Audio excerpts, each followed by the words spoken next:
Ini adalah adab kita di dalam sholat. Bagaimana khusyuk kita, kemudian pakaian kita. Jangan sampai pakaian kita adalah pakaian yang jelek. Sementara untuk menghadap manusia, kita gunakan pakaian yang paling bagus. Ini adalah adab yang tentu harus kita jauhi. Karena apa?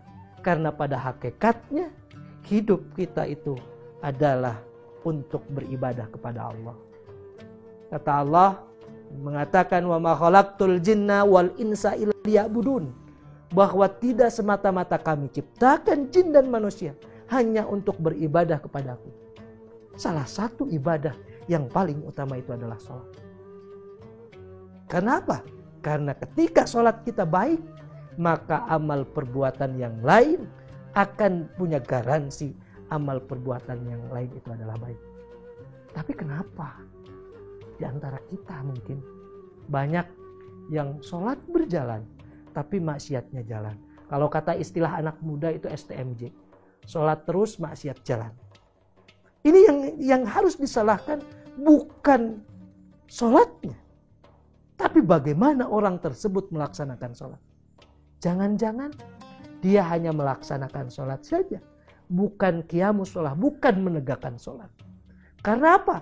Kalau orang itu sholat, menegakkan sholat dengan sepenuh hati, dengan penuh kehusuan, syarat dan rukunnya terpenuhi, insya Allah sholatnya akan tanha anil fahsai wal munkar. Sholatnya akan membentengi dari berbuat kejahatan dan kemunkaran. Jadi yang ditanyakan itu bukan sholatnya.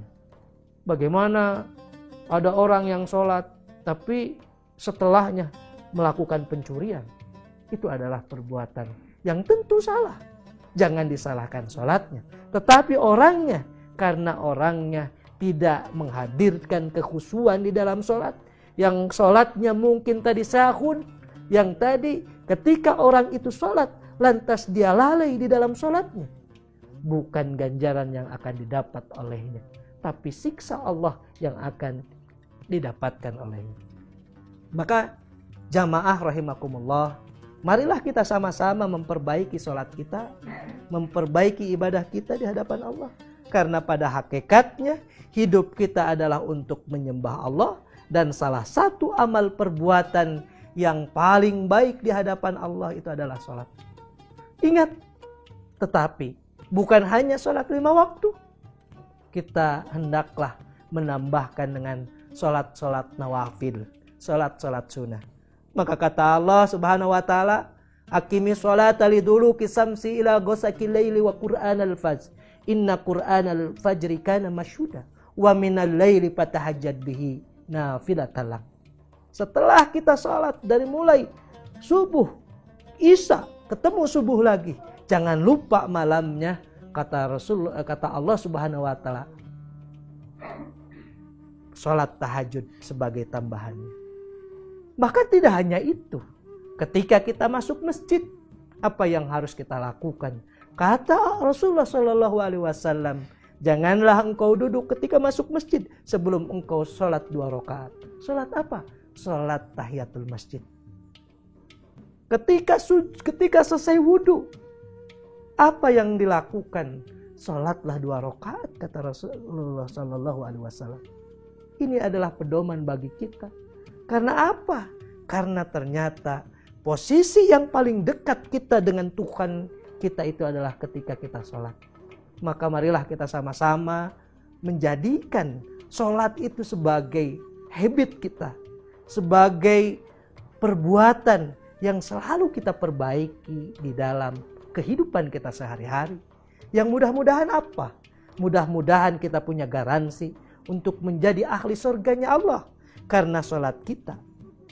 Karena ketika sholat kita baik, maka amal-amal perbuatan yang lainnya akan baik.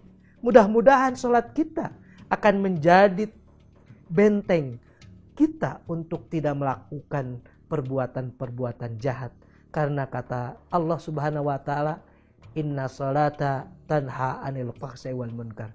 Bahwa sesungguhnya perbuatan sholat itu akan membentengi pelakunya dari perbuatan jahat dan perbuatan munkar.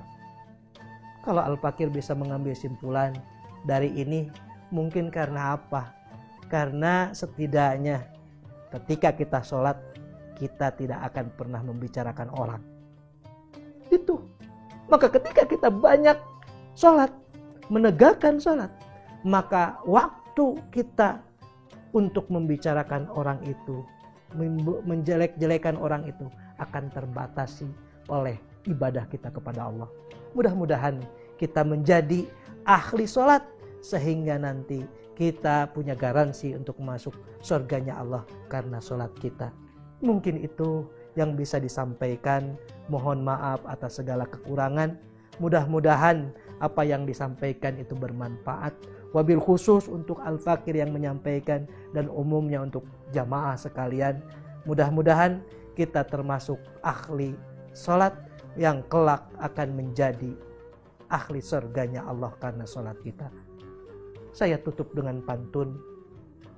Jika ada sumur di ladang, boleh kita menumpang mandi. Jika ada umur kita panjang, boleh kita berjumpa lagi. Laisal firaqu kuntu nadiman, balil liqa'u kuntu nadiman. Aqulu qouli hada, astaghfirullahu li wa lakum, wabillahi taufiq wal hidayah, waridha wal inayah. Wassalamu alaikum warahmatullahi wabarakatuh.